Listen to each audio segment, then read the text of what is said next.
अमेरिकी supreme court के फैसले के 3 घंटे के भीतर अमेरिकी राष्ट्रपति डोनाल्ड ट्रंप ने सभी देशों पर 10% अतिरिक्त टैरिफ लगाने का ऐलान कर दिया और उसके बाद एग्जीक्यूटिव ऑर्डर पर साइन किया। राष्ट्रपति ट्रंप ने सुप्रीम कोर्ट के टैरिफ को अवैध करार दिए जाने के फैसले को निराशाजनक बताते हुए कहा कि अब वो गेम 2 के तहत टैरिफ के नए रास्तों की तलाश करेंगे। ट्रंप ने सेक्शन 122 का जिक्र किया, जिसके तहत वो 150 दिन के लिए 15% तक ग्लोबल टैरिफ लगा सकते हैं।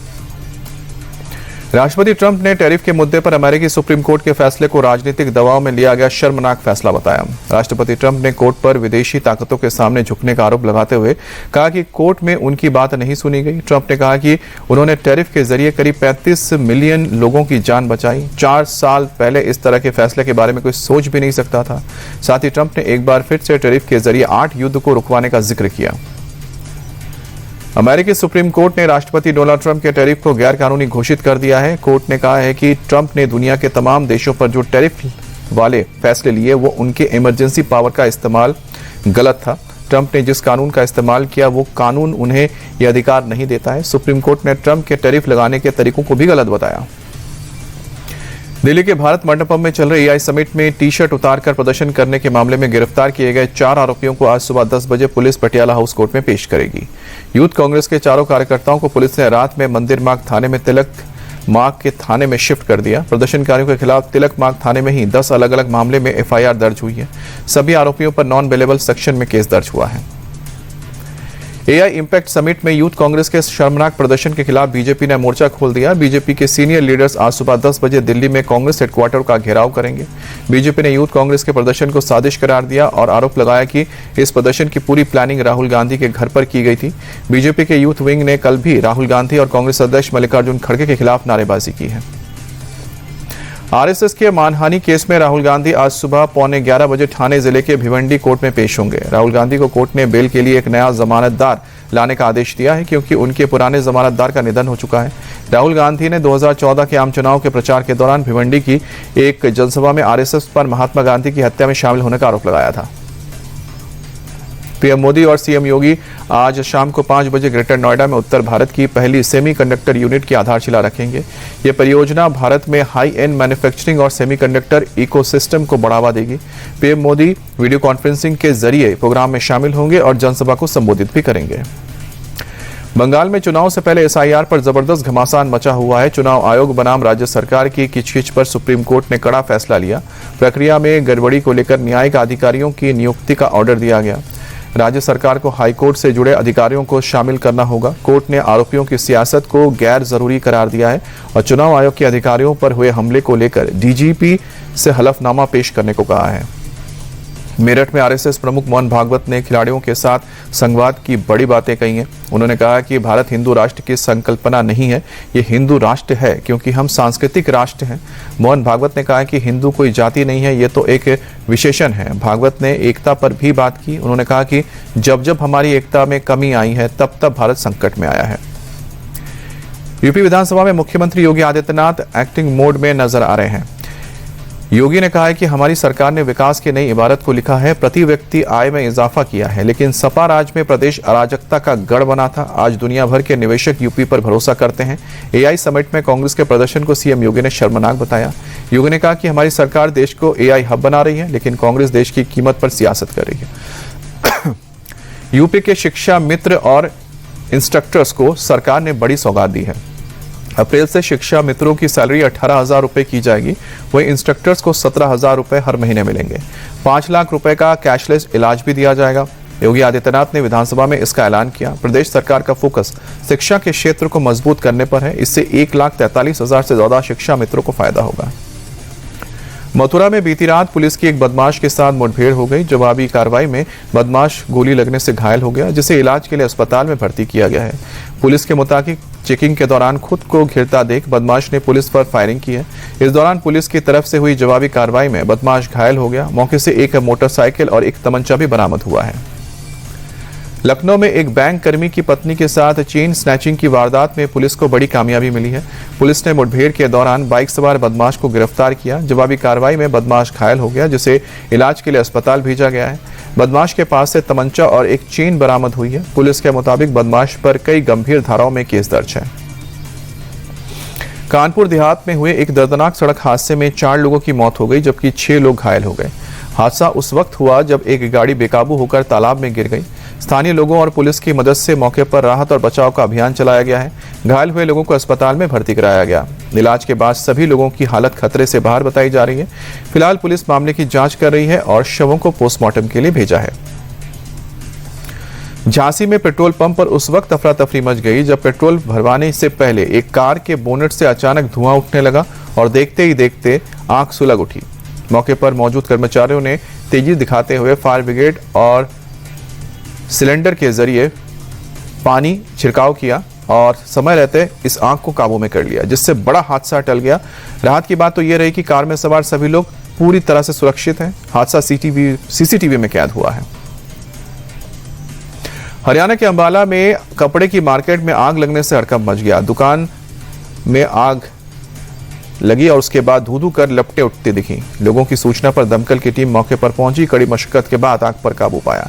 हादसे में किसी तरह की जनहानि की खबर नहीं है, लेकिन बड़े पैमाने पर नुकसान की आशंका जताई गई है। फिलहाल आग लगने की वजहों की जांच हो रही है।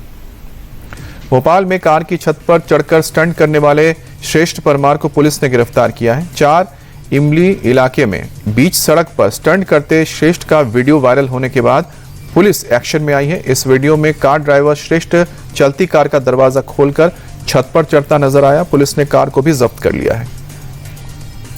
राजस्थान के धौलपुर में अज्ञात गाड़ी ने बाइक को टक्कर मार दी, जिससे बाइक सवार एक शख्स की मौत हो गई, जबकि 2 लोग घायल हो गए। घायलों को अस्पताल में भर्ती किया गया है, जहां उनका इलाज चल रहा है। सूचना मिलते ही पुलिस की टीम मौके पर पहुंची और पूरे मामले की जांच शुरू की है। फिलहाल आरोपियों की गाड़ी चालक की तलाश की जा रही है। उत्तर प्रदेश के कुशीनगर में प्लास्टिक गोदाम में भीषण आग लगी। वीडियो में धुएं का गुबार और वेयरहाउस में धधकती आग साफ नजर आ रही है। मौके पर लोगों की भीड़ भी देखने को मिली है। दमकल कर्मी भी मौके पर पहुंचे। भीषण अग्निकांड से आसमान में धुएं का गुबार छा गया। कड़ी मशक्कत के बाद आग पर काबू पाया गया। हादसे में लाखों के नुकसान की आशंका है। होली और रमजान के समय लखनऊ में फूड डिपार्टमेंट ने छापेमारी की है। एफएसडीए की टीम ने भारी मात्रा में मिलावटी खाने का सामान को पकड़ा है। नकली खोया, पनीर, तेल, घी, पापड़ और मिठाइयों के सैंपल लिए गए हैं। जांच में फूड डिपार्टमेंट ने नकली खजूर, हल्दी, सुपारी, पनीर समेत कई चीजें पकड़ी हैं। कई किलो और लाखों रुपए के नकली खाने पीने की चीजों को नष्ट कर दिया गया है। टीम त्योहार से पहले बाजार में मिलने वाली मिलावटी चीजें बेचने वालों के खिलाफ कार्रवाई कर रही है। राजधानी दिल्ली के मुखर्जी नगर से दिल दहलाने वाली घटना सामने आई है, जहां 1 साल 9 महीने के बच्चे की उसकी मौसी ने हत्या कर दी। महिला ने बच्चे का गला दबाकर घटना को अंजाम दिया। मौके पर मौजूद लोगों ने बच्चे को बचाकर हॉस्पिटल में एडमिट कराया, लेकिन वहां डॉक्टर्स ने उसे मृत घोषित कर दिया। आरोपी महिला की मानसिक हालत खराब बताई जा रही है। मौके पर पुलिस को आरोपी महिला बेहोश मिली, जिसके बाद उसे भी अस्पताल में भर्ती किया गया।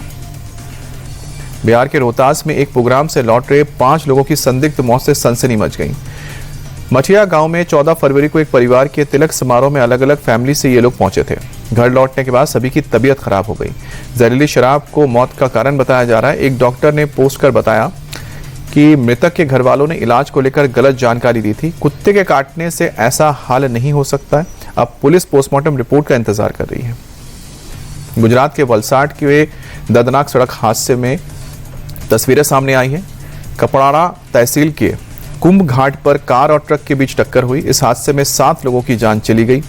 वहीं 2 लोग घायल बताए जा रहे हैं। मरने वाले सभी लोग एक ही तहसील के रहने वाले थे। तेलंगाना के पेड़ापल्ली में एंटी करप्शन ब्यूरो ने सब रजिस्ट्रार को रिश्वत लेते गिरफ्तार कर लिया। जमीन से जुड़े मामले की फाइल को आगे बढ़ाने के लिए अधिकारी ने रिश्वत ली है। सरकारी अधिकारी के साथ एक प्राइवेट डॉक्यूमेंट राइटर भी पकड़ा गया है। एसीबी ने अधिकारी को 16,500 रुपए की रिश्वत लेते रंगे हाथ पकड़ा। दोनों आरोपियों पर केस दर्ज करके जांच शुरू किया गया है। छत्तीसगढ़ की राजधानी रायपुर में कुछ ऐसा हुआ जिसे देखकर आप भी शॉक हो जाएंगे। पेट्रोल पंप पर एक शख्स सिगरेट जलाने की कोशिश करता दिख रहा है। ये पूरी तरह से गैरकानूनी है। बाइक पर बैठे दूसरे शख्स ने जैसे ही उसे रोका तो गुस्से में आकर उसने सिगरेट जलाकर गाड़ी की टंकी में जलता हुआ लाइटर फेंक दिया। उससे बाइक और पेट्रोल पंप पर आग लग गई।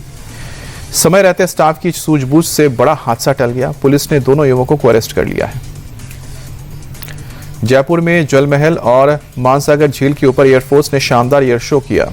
वायुसेना के सूर्य किरण जेट और सारंग हेलीकॉप्टर के कारनामों ने समा बांध दिया। सूर्य किरण के 9 जेट और 5 सारंग हेलीकॉप्टर ने 55 मिनट तक 1400 किलोमीटर की रफ्तार से 18 मैन्यूवर दिखाए।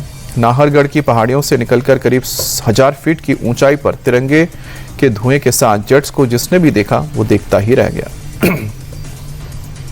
दिल्ली से मेरठ के बीच नमो भारत RRTS कॉरिडोर का पीएम मोदी 22 फरवरी को उद्घाटन करेंगे, जिसके बाद दिल्ली सराय काले खां से मेरठ के मोदीपुरम तक 82 किलोमीटर का सफर महज 55 मिनट में पूरा हो जाएगा।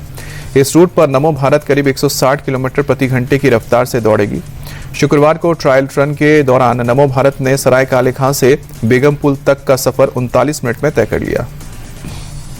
T20 वर्ल्ड कप में आज से सुपर 8 के मुकाबले शुरू हो रहे हैं। सुपर 8 के पहले मुकाबले में आज न्यूजीलैंड का सामना पाकिस्तान से होगा। कोलंबो में शाम को 7 बजे से मैच शुरू होगा।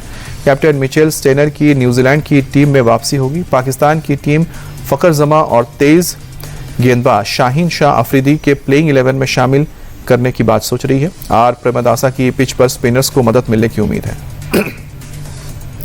पाकिस्तान और न्यूजीलैंड के बीच T20 इंटरनेशनल में अब तक की टक्कर लगभग बराबरी की ही रही है। दोनों टीमों के बीच अब तक कुल 49 मैच खेले गए हैं, जिसमें से पाकिस्तान ने 24 मैचों में जीत हासिल की, जबकि न्यूजीलैंड ने 23 मैचों में जीत दर्ज की है। दोनों टीमों के बीच होने वाले सुपर 8 के मैच में कांटे की टक्कर देखने को मिल सकती है। पाकिस्तान और न्यूजीलैंड ग्रुप स्टेज में खेले गए 4 मैचों में 3 जीत और 1 हार के साथ सुपर 8 में पहुंचे हैं। ऑस्ट्रेलिया ने T20 वर्ल्ड कप का अपना अभियान ओमान के खिलाफ जीत के साथ खत्म किया। आखिरी ग्रुप स्टेज मैच में ऑस्ट्रेलिया ने ओमान को 9 विकेट से हराया।